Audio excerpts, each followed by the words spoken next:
stuff belongs to the Message Church. Exits, there's one down there, and of course the place you came in. When we're done, please go to the back of the room, There we'll finish with the veteran guardian assignments, if you do not know. We'll take care of the guardian, hotel room, oxygen finances, if that's an issue, and we'll answer any questions that may remain unanswered. After this meeting at 6 o'clock, we have a committee meeting for the honor flight. I strongly encourage you, if you have an extra 30 minutes, to stay for it. You can see how the honor flight works. Most of the people in this room that are committee members started out as guardians, just like all of you. And that's how this operation keeps going. We gain 1, 2, or 3 from every honor flight. And that's what these people are. I want to thank, before I forget, I want to thank the Message Church, and in particular, Mitch Wilson back there in the back. He happens to be their pastor. He's here because he's going to guardian training. He's going with us. We've been able to have this. I'm not moving around too much. You're good. Okay. We've been able to have this here for going on, I think, 3 years. They've opened their doors to us. We meet in this beautiful facility. We have monthly meetings. We have bi-monthly meetings to get going on this flight, and we have this nice facility to do our training in. So thank you, Mitch. We appreciate it. Thank you. You want a microphone? No. Anybody here can't hear me? Okay. You need to go see your audiologist if you can. I want to do a few introductions, and what I want everybody in this room to do is stand up right now. Stand up. And I want you to look to the person in your left. I want you to look to the person in your left. And I want you to look to the person at your left and shake their hand and tell them your name. And I want you to do that to the person to the right. Do that to the person to the right. And do that to the person behind you and the person in front of you. How's it going? Good. I'm Peyton Olden. Nice to meet you. What's your name? Peyton. All right. Seats. Okay. Good. So we all know each other now, okay? So there are no secrets. No secrets on the honor flight. These people you just met may be the ones that help you on the 21st, 22nd, or 23rd. In addition to that, I want to introduce quickly the staff members that are here. David Dabbs is our 2-time president of the honor flight. He's drug us kicking and screaming through the COVID year and into this first flight in 2 years. I believe you were a guardian. I was a guardian in 2016. Yeah. Okay. Peyton Oldham is our IT/communications guy. He's a combat United States Navy veteran. Yes, there is such a thing. Did you start as a guardian or military? Guardian. He started as a guardian. Are you seeing a picture here, folks? Barry Sims, guardian, been with the honor flight more years than I can remember. Diana Walker is our fundraising chairperson. She's the one that collects the beans that get put in the pot that Dale Hansard back there in the back, who's they call him a treasurer, but he's really the CFO. He's the one that collects the beans and cooks the soup. Elaine Goodlow is she's the one that's put this thing together on a computer. The Guardians, who you sleep with, so complain to her, what bus you're on, if you can go, if you can't go. She's really the computer mind behind this whole thing. Been with us a couple of 3 years. You're looking at probably 50, 60 years of honor flight experience, and there's twice as many more that are going. And who are you? My name's Mike Travis. I'm the, thanks for asking. Mike Travis, I'm the trip coordinator this year for 2022. And what that means is if you have a problem or you have an issue, you come to me. The buck stops here, okay? We want to fix problems when they're early if we can. If we can't, we want to make sure that they don't happen next year or a future honor flight. Likewise, if you see something good, which is hopefully gonna be a lot of different things that we do, tell these other people, hey man, I really had a good time. Hey, that meal was great. That monument was fantastic. Tell these people, because we appreciate the input we get. We work real hard at doing this, away from family, friends, work, everything else. But we are not the most important people here. In 10 years, this honor flight has taken 1,000, give or take one or two, veterans to Washington, D.C. This year, this month actually, is Military Appreciation Month, and this Thursday, the Honor Flight Network, 130 hubs, are gonna be honored in Washington, D.C. at the World War II Memorial for taking 250,000 veterans on honor flights. That's 250,000 people, folks. None of that would be possible without you Guardians. You are truly the tip of the spear when it comes to honor flights. Now, I will say things twice if they're important. I'll say them three if I forgot I said them twice already, or they're really important. So let me say that again. You guys are what makes this honor flight. You are the tip of the spear.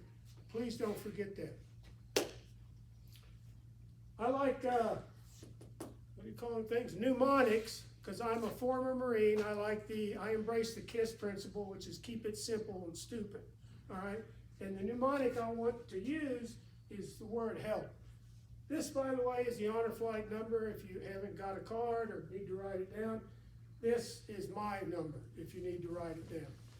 You will be given a lot of information with a lot of telephone numbers at the send-off, but those are, at least that top number is pretty important. Mine is too.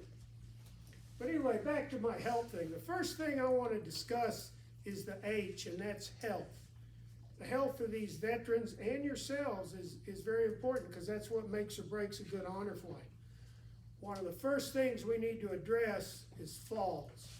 Falls are probably our biggest risk in this population. Strange place, some with mobility issues. We've got to get on and off a bus 30 times. We've got to go to memorials, a lot of steps, a lot of things to see. There's nothing wrong with walking, and there's nothing wrong with looking. Where we get into trouble is when we walk and look at the same time, okay? I'm gonna back up a little bit, pat us on the back. In the 10 years we've been doing this, we've had one veteran that we had to leave in Washington, D.C. due to illness at a hospital. We had two veterans that didn't pay attention to this fall thing, and we had to take them to the ER for a couple hours and get them patched up, got them back in the game. And in the fairness of full disclosure, we actually had a veteran once that on day 2 decided that the honor flight wasn't for him and took a commercial flight home. So that gives us about a 99.6 success rate. That's a pretty good number, but we strive for 100%.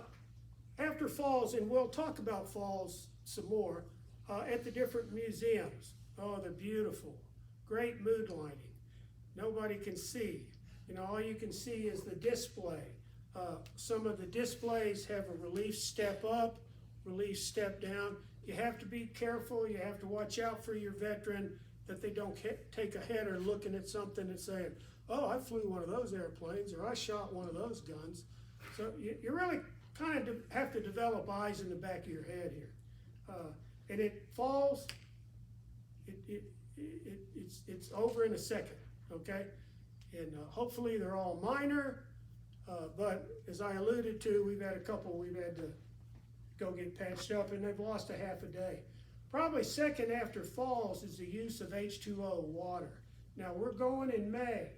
It's gonna be a little warmer, but not too bad. I checked the weather, 71 to 78 during the day, high 50s, you know, in the morning. So that I don't forget, bring a light jacket.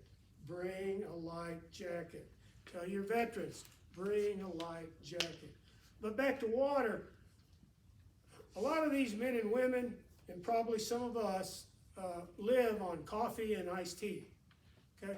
and in my case, the occasional bourbon. Now, that's all well and good, but that doesn't do anything for hydration. You have to push water on these people. The staff will be very happy at the end of the day when there's empty bottles of water rolling down the aisle of the bus, empty bottles of water on the window frame on the bus.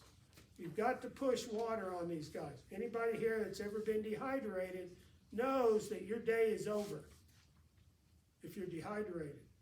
And if your day is over on the last day and you're dehydrated enough and we haven't done our jobs as staff and guardians, guess what? You're going to stay in Washington, D.C. and get IVs. Okay, and you're not going to come home with the group. So it should never get that bad. Bottles of water. Open the bottle for the veteran when you offer him a bottle. Here, would you like a bottle of water? Crack the top for him, okay? Some of these men and women, don't have the ability. I've seen dozens of them over the years. Take a bottle of water, and then it goes down in the floor, and that's the end of it. So crack that bottle of water. There'll be plenty of water on these buses. We carry cases and cases of it. Excuse me. In addition to that, these people take medicine that affects their body's ability to thermoregulate. So they don't know if they're thirsty. They may take medicines that don't make them sweat or make them sweat a lot. A lot of them don't know. They're also pretty cagey. They're here in Lubbock and the missus wants them to go shopping and half a dozen stores and everything. Well, I take this diuretic and I'll have to go to the bathroom every store I go into. So if I don't drink any water, I won't have to go to the bathroom. So you got to watch it. You got to push the water, folks. It's very important. We don't want somebody to miss half a day or miss the airplane for something that's easily prevented. Medications. You guys and these veterans, and you need to ask them pleasantly, did you bring your medicine? Did you take your medicine? And I'll say this again.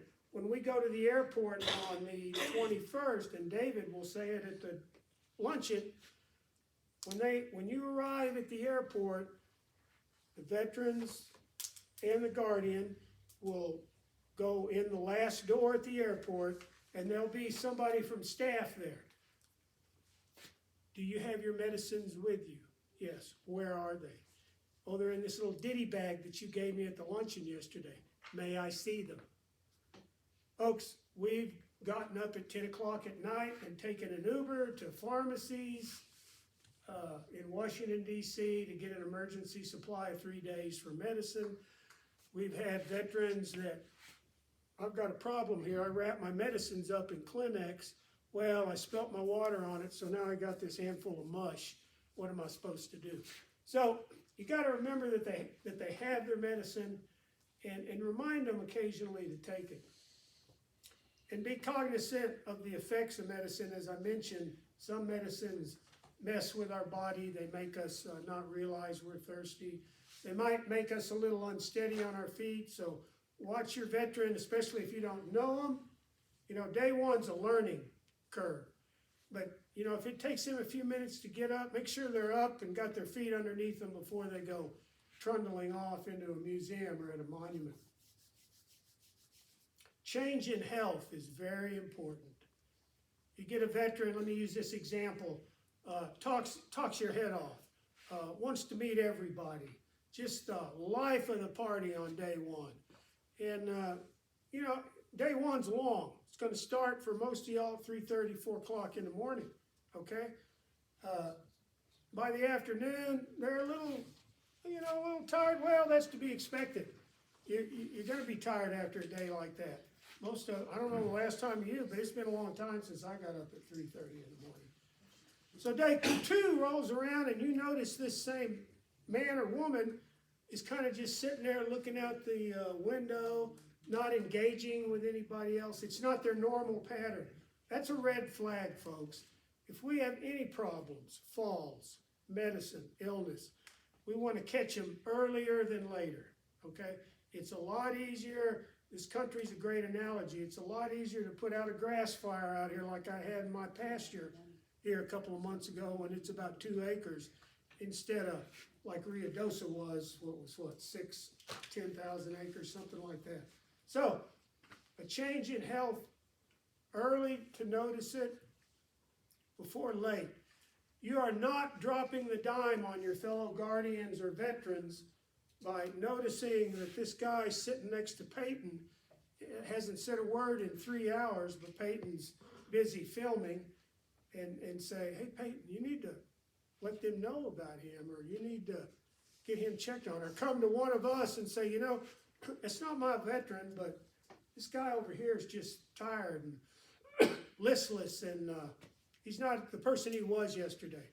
You're not dropping the dime, you're helping a veteran, and you're helping the trip. It's very important. Treatments, what do we do? Well, there's probably 50 to 100 years of medical expertise going on this trip, folks. And I mean, we got nurses, we have paramedics, we have old, crotchety, retired PAs. We've got a lot of medical expertise. We're not in the business of curing people. We're in the business on this trip of patching them up if that's what's necessary. If we have to, we'll take somebody to an urgent care, and if we have to, we'll call an ambulance and send somebody to the ER. It's much better to go to the urgent care and get done in 2 hours than it is to go to an ER in Washington, D.C., and everybody's got ER experiences over the last couple of years. You know what a horror story that can be. But work with us as staff. We know what it takes to get through this 3 days. I understand fully that you will be with your loved ones, a lot of you. Fathers, mothers, sisters, brothers, grandfathers, whatever it is. But we know when somebody can get on that airplane and go home. And them having to stay in Washington, D.C., because they're not healthy enough to get on that airplane come the day we're leaving, is not the worst thing that can happen. We have a little bit of support there. We've got the tour group that helps us put this together. We have the whole Honor Flight Network that will help us. But the worst thing to happen is that plane gets diverted in the air, and you and your loved one have to get off that plane with nothing other than the shirts on your back in Omaha, Nebraska, because that veteran has to stay there for an illness or an injury. So, we will strive to prevent that at all costs, but if it happens, please understand, we know our limitations, and we'll do what we can do, but it can, as I said, one time in 10 years, it did come to that. That particular case was a no-brainer. The man was deathly ill. So, but please work with us. And that's about it on health. Damn it, would you do me a huge favor? Here, in the back of my truck is a transport chair. Okay. It's open. Sorry, folks, even I screwed up.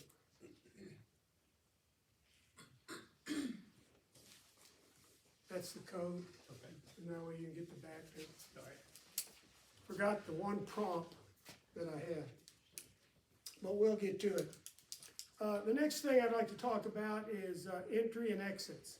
Now, we're going to get on and off that bus 30 times in 3 days, okay? 30 times.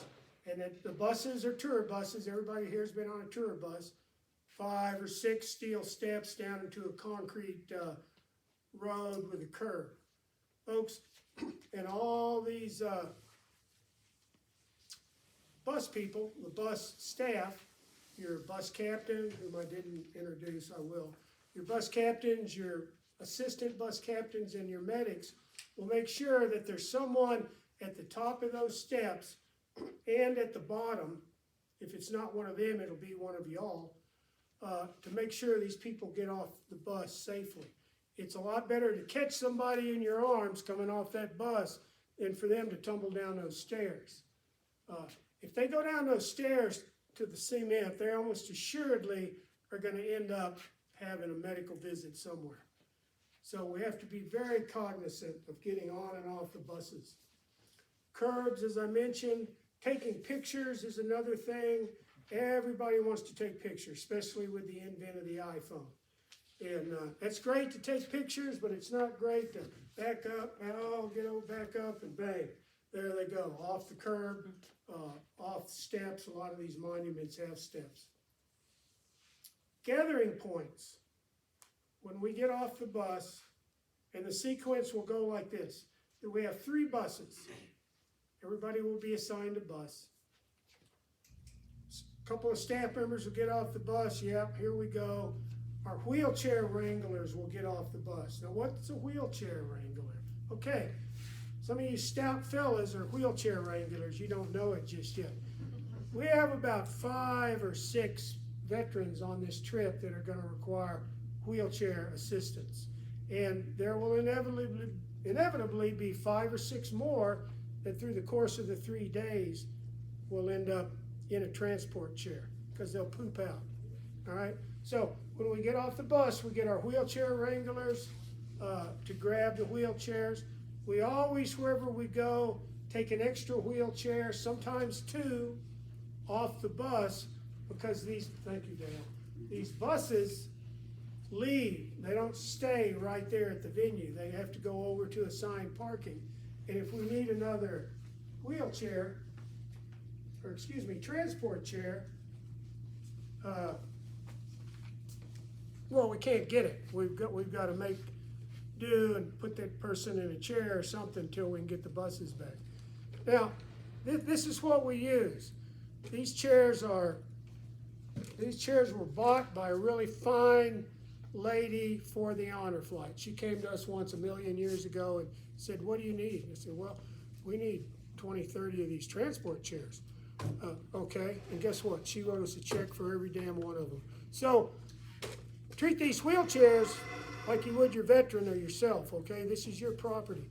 If you take a wheelchair off the bus, keep calling them wheelchairs, transport chair, bring it back. What happens is you and your veteran get off to a venue, your veteran enjoys the venue, he gets to sit down, he's got a renewal of energy. He says, "No, I can walk back to the bus," and that gets left at a museum. We've got them all over Washington, okay? We're constantly trying to get them back. That's why they got this fancy emblem on the back. But sometimes that works, sometimes it doesn't. But if you take a chair or you take charge of a chair, please bring that chair back to the bus. These buses, most of these buses have little corrals now down in the baggage area that you can close these up and slide them right in there. Try to avoid slinging these in and slinging them out because we lose parts that way and damaged wheelchairs. If you don't know how to use a wheelchair or transport chair, we'll be glad to take you aside and work with you after this meeting on this chair. It's pretty basic stuff. You lock the wheels when your veteran is getting in or out of the chair. There's locks at the bottom and there's locks at the top. When they get in the chairs, bring up the footrest so they don't stumble. When they get in, have them use it.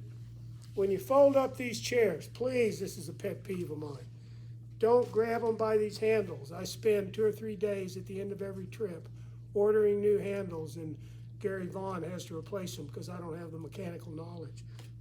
They have straps right here. Lift the strap up, fold it up, and away you go. Ta-da! Likewise, just spread it open, push the seat down. Don't forget, lock the chair when your veteran gets in and out of it. But these are our transport chairs. Back to gathering points. We will gather. We have a military liaison that it may show up here in a little bit. A young lady from the Army Reserve Center, wears her uniform the whole trip, and she will be the rally point for everybody getting together. When everybody's together, we will informally march to the venue, veterans in the front, guardians in the back. Veterans in the front, guardians in the back, unless you happen to be pushing your veteran in one of these, okay? when we tell you we're leaving, we're gonna leave shortly thereafter. You will be told how long we will be there. No matter where we go, if you need to go to the bathroom, go to the bathroom, get your business done. There's plenty of bathrooms on this trip. Don't wait till we're supposed to be back on the bus. Shopping. There are not a lot of shopping ability on this trip. There's a few of these places, well, most of the places, most of the museums have a gift shop,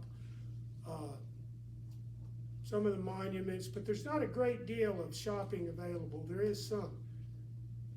If we get off at the Udvar Hazy Museum for Airplanes, which happens to have a nice gift shop, you might want to stop your tour in the middle of it.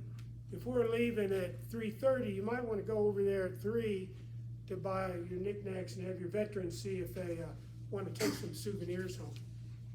Because number one, everybody else will be in there at 3:30, and we want you out getting ready to get on the bus.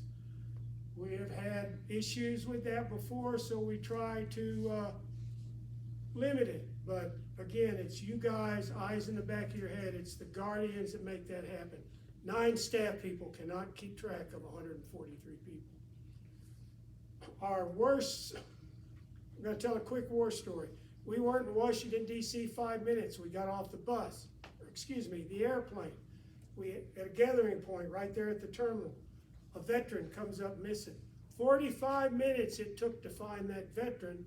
Here he comes, bags in hand. He happened to see the gift shops there at the airport, and the first thing he wanted to do was go buy knickknacks for his grandkids. Now, we solved that problem. We put a human wall up in front of that concourse, and the only place you can go is to the bathroom there. While we're on that subject, once we gather, there'll be a lot going on in that airport. Total strangers will come up and applaud the veterans. It's pretty magic. We will walk about 100 yards down to the door that exits the airport. We will marshal again. We will get our wheelchairs from baggage. They're supposed to be on the plane, but they inevitably end up in baggage. And we will not go outside until the all clear is given. And that means our buses are lined up and they're ready for it. Hopefully our wheelchairs are on the bus. That's just like any big airport. People flying back and forth on that road, catching an airplane or picking up a loved one, you know, so we have to be very careful with that. The wheelchairs are always first. In other words, when we stop, a couple of staff will get off, military liaison, and then the wheelchair wranglers that we identified on the first part of the trip will get off and take those wheelchairs off. Now, that young lady right there may have a veteran with her that has mobility issues, and I don't want her crawling underneath the bus. It may be you to get her wheelchair out. We'll figure all that out. The first stop, folks, you're gonna think, what kind of circus have I gotten into? And you're gonna think, this is like herding cats. Well, there's a method to our madness, and each stop gets better and better. And by the middle of the first day, it's like, wow, this is actually a pretty well-oiled machine. When we leave anywhere, let me back up a little bit. Logistics. One of the biggest things we worry about is MIAs, people missing. I mentioned that fella that went on the shopping spree. Okay, these people are much easier to find early than late. David every day will ask you to wear a white shirt today, and the veterans will wear blue. And the next day it might be something else. That way we know who to look for, okay? If the bus is leaving in 10 minutes and you haven't seen your veteran in 30 minutes, you better be finding some staff members, and we better be trying to find out where this veteran is. Because we'll wait a little while, we'll hold up 142 other people for that one person. And that little while is a real nebulous term, okay? It depends on how our day's going. Otherwise, you're liable to be waiting for your veteran to show up and catching an Uber to the next venue, okay, or a taxi cab. So we've never, besides that guy in the airport, we've never lost anybody for more than 5 minutes. Again, that's because of you guardians and the eyes in the back of your head. Leaving. Please be on time, and that starts on the 21st, folks. That plane is taking off as close to 5:30 as humanly possible. We worked and worked and worked to get that time changed, but believe it or not, that time started like 2 hours later, and that's half a day gone. So the best thing we could get out of the airport was a 5:30 departure. Be at the airport on time. You know, we ask you to be there at 4:30. So if you're there at 4, you can offload, park your car. If you're there at 4:30, there's gonna be a line. We'll work it out. But be on time. And that goes for everything. Breakfast historically is around 6:30. The buses, depending on the day and the plan, will leave between 7:30 and 8. On the last day, you will bring all your bags down.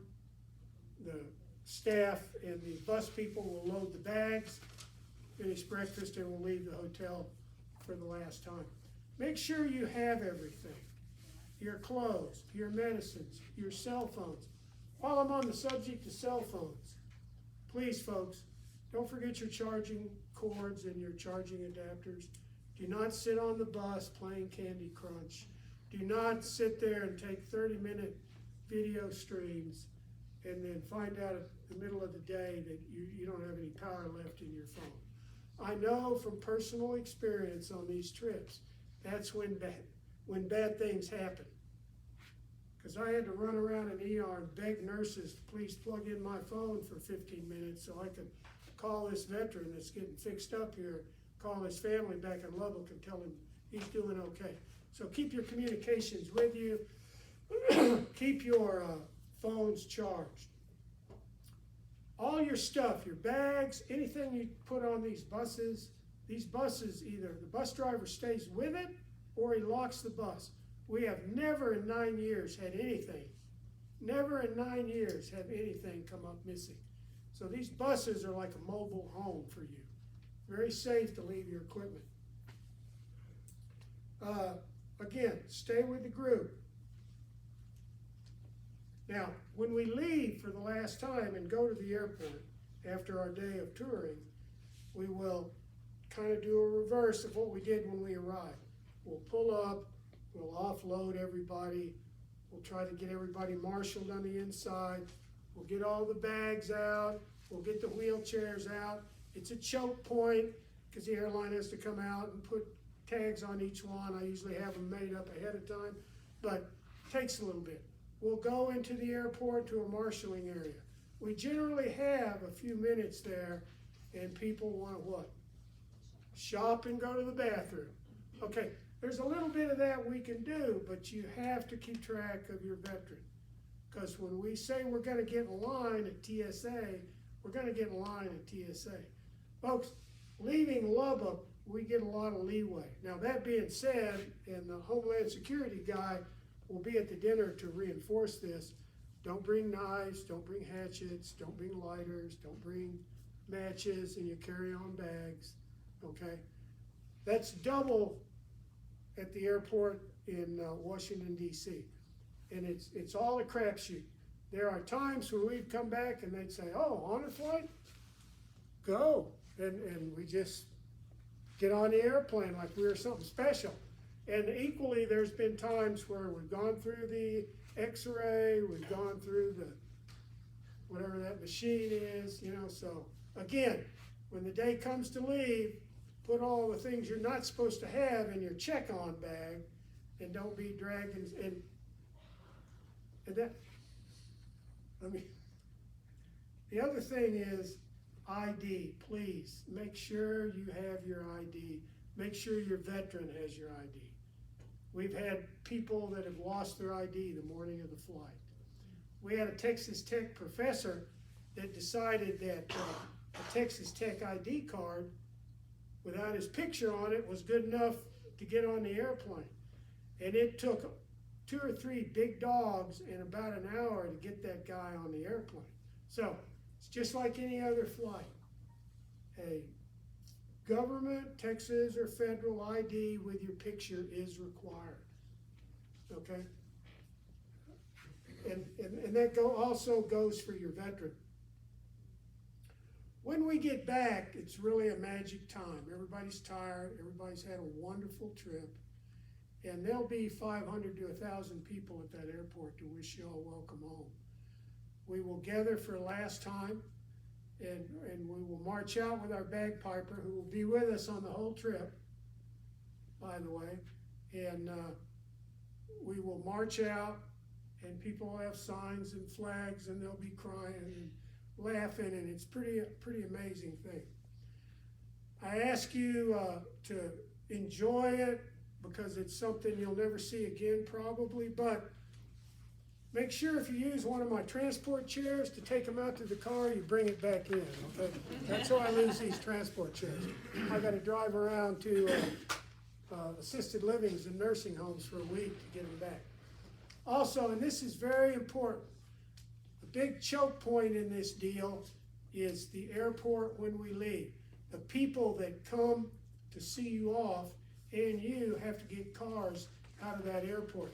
Now, you will all get parking passes for your car. If you want to leave your car at the airport for 2 days, we'll give you a parking pass.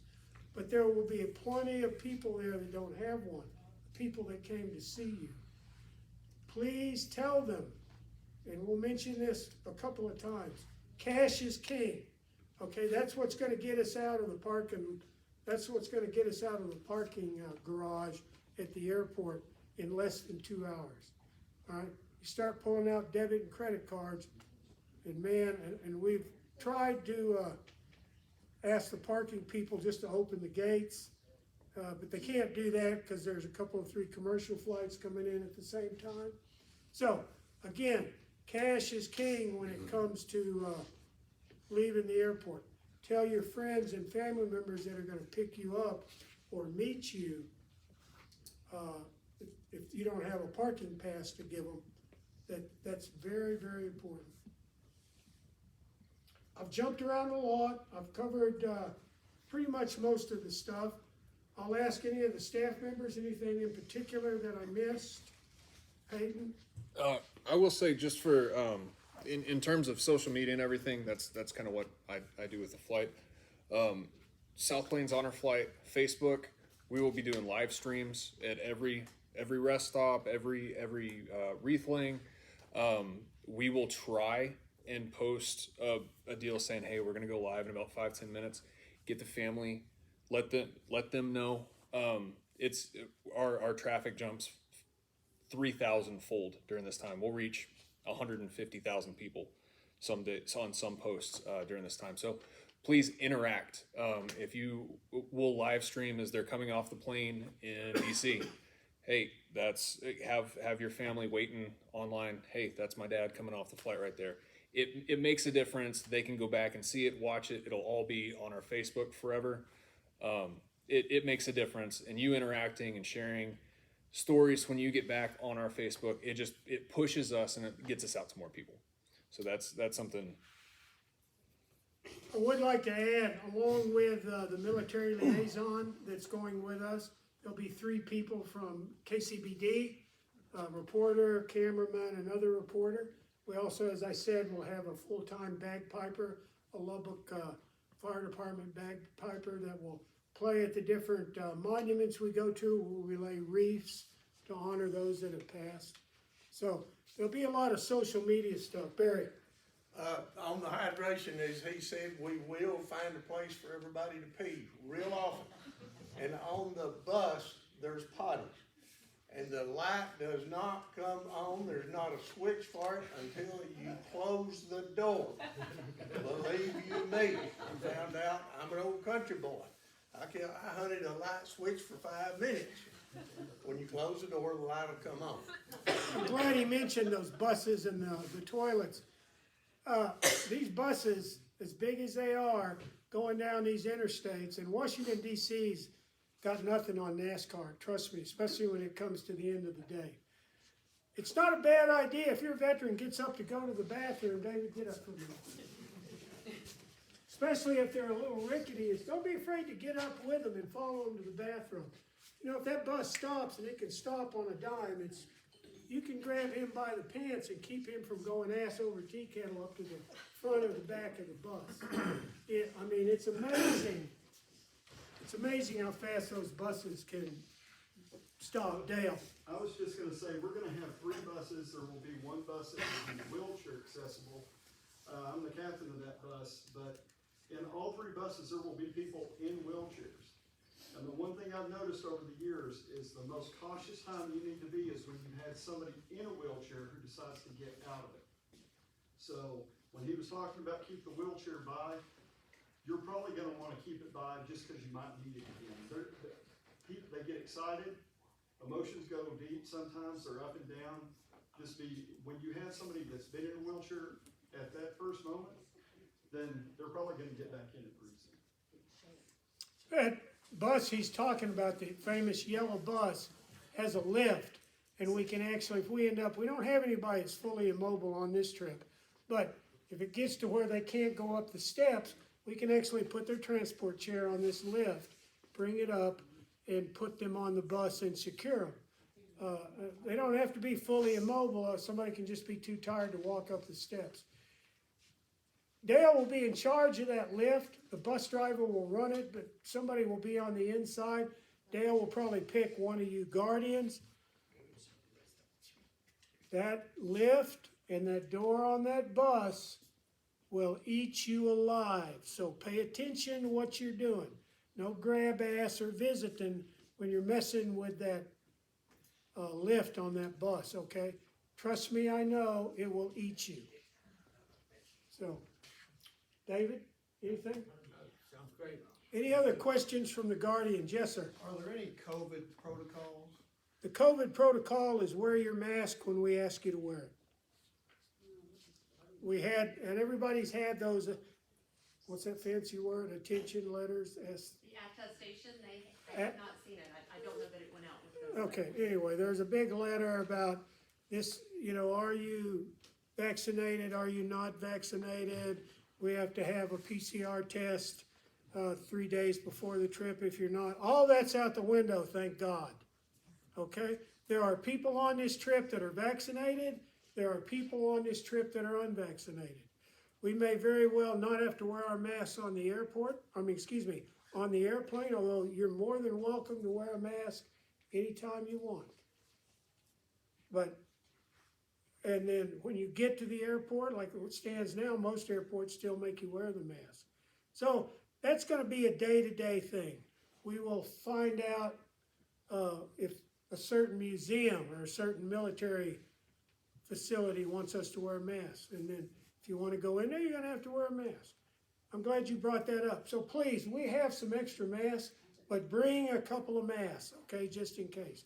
I don't think there'll be a whole lot of mask wearing unless you want to, but let's be prepared for it. Yes, sir. I think the latest guidance is that the mask mandate is going to be lifted. I forget the exact date, but it's between now and our trip. Yeah, okay. Well, If it doesn't change. if it works, let me know. I'll let you invest in my stock portfolio. I don't trust anything anybody says today on the news for 10 days from now. The only thing I hope is that things don't get any stricter. Any other questions? Yes, sir. I know Mr. Belk, he's gonna be a little impaired and he'll need a chair. Should I sit by him? Because once again, I'm an able body. I feel like I need to be on the back of the bus and leave those seats up front. That's a very good question. I'm glad you asked that. Anytime we get on the airplane, anytime we get on a bus, okay, save some seats, and we'll save some as staff, but save some seats for people that they're a little bit mobility impaired. Same thing goes for the evening meal. We'll put some chairs up on the first few tables for people that are in transport chairs and their guardians. Same thing getting off the bus. Wheelchair wranglers get off the bus to get the wheelchairs. The veterans that need the wheelchairs will get off the bus. We are not going to do anything until everybody's there. Same thing getting on the airplane or on the bus. You know, this is like way back when. Go to the back of the bus, okay? And we're going to ask you, You get on that bus and get the front seat, we're gonna ask you very nicely one time to please get up and go to the back. We gotta save these seats for the people that are in need of them, the mobility impaired, and their guardian. Does that answer your question? Okay, thank you, that was a great question. Anybody else? When will we meet our, At the send-off dinner. Meet your veterans. yes, we'll be seated with them at the send-off dinner, or? Maybe yes, maybe no, that's the plan. We're gonna try real hard to do that. If not, we're gonna make sure that you get to meet them. That's been an issue in the past, and we're trying to solve that. We are trying to sit everybody together, but sometimes that works real good, and sometimes that works not so good. Yes, sir. Do you provide a name tag, or should I get a name? No, we will provide you with a name tag. On that name tag will be some key phone numbers, if I'm not mistaken. Those are probably two of the most important ones. Any other questions? Yes, sir. With when we're getting on the bus, all the bus captains are going to be checking you off as you get on each time. We're pretty much going to be doing a roll call. Please, please, please don't. If you've got a veteran that went and sat in the back of the bus and said, "Well, I think I saw him," and you call his name and then we leave him, we got to go all the way back around. And we've had that before. Well, I thought I saw him get on. No, if when we're getting on, you have to have eyes on them. If they are calling, or if we are calling roll, please, that will be the biggest issue that we can run into, is leaving someone behind because you thought you saw them get on the bus. Please just keep eyes on them, and for roll call, make sure that you got eyes on them when we're getting on. It's another great point. Folks, there's gonna be 10 other honor flights in DC going to see the same things we're seeing on the days that we're there. 10 other flights. Now, most of those are one-day flights, another one is a 3-day flight. So, if you're a veteran or you get on a bus and it's full of elementary school kids, you're on the wrong bus. Likewise, if you get on the bus and there's a whole pack of veterans there that you've never met, you're on the wrong bus. Now, these buses are color-coded. You'll be told what bus we'd like you to ride on.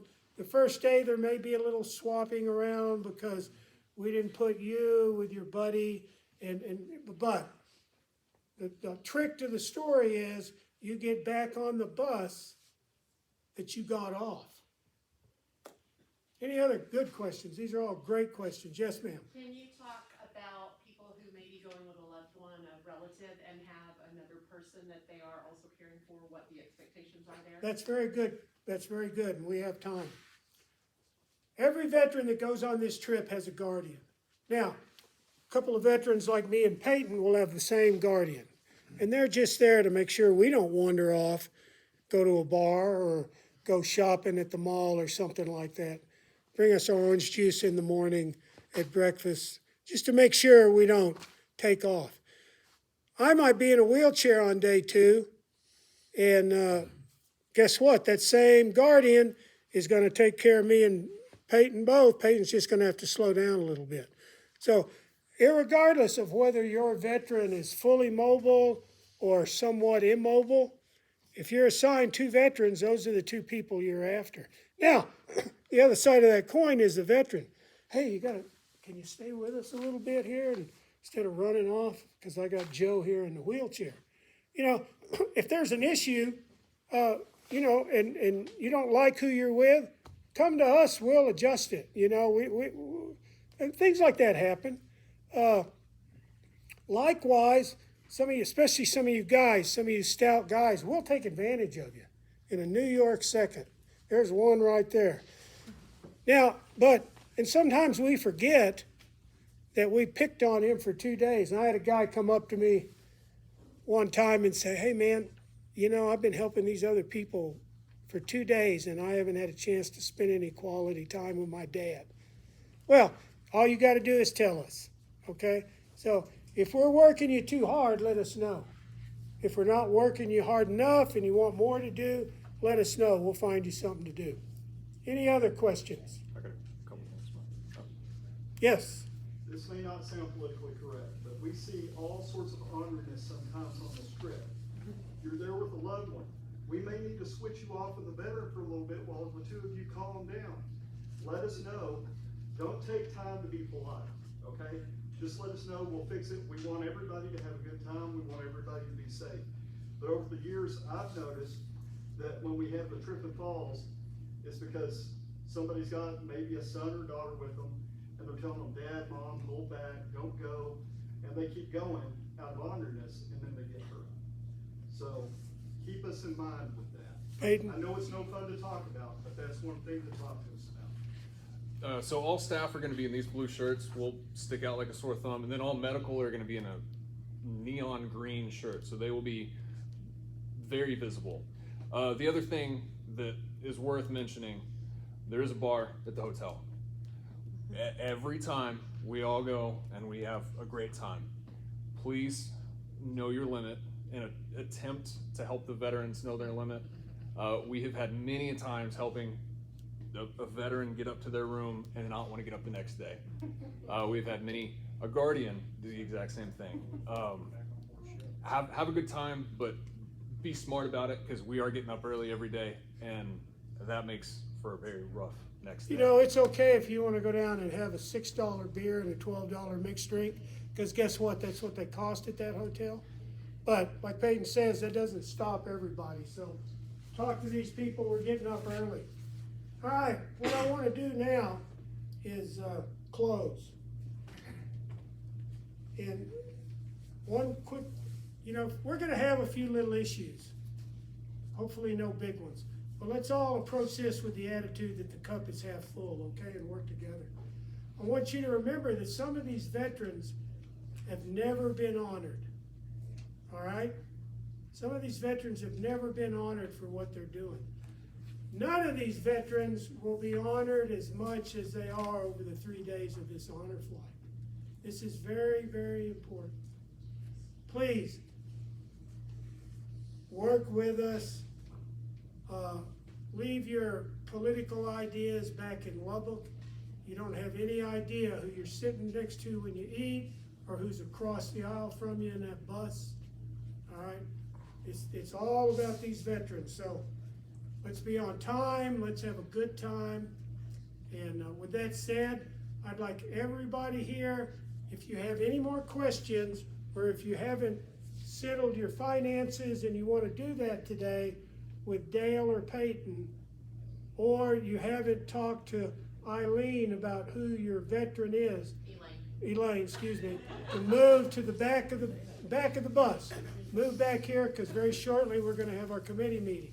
And again, we'd really enjoy it if you'd stay for the committee meeting, because you can see, you know, what it takes to put one of these things on. And who knows, after the trip, you may want to join us, because that's what keeps this organization going. Thank you. Yes. One more thing, I need a copy of all of your driver's licenses. Yes. If you didn't get a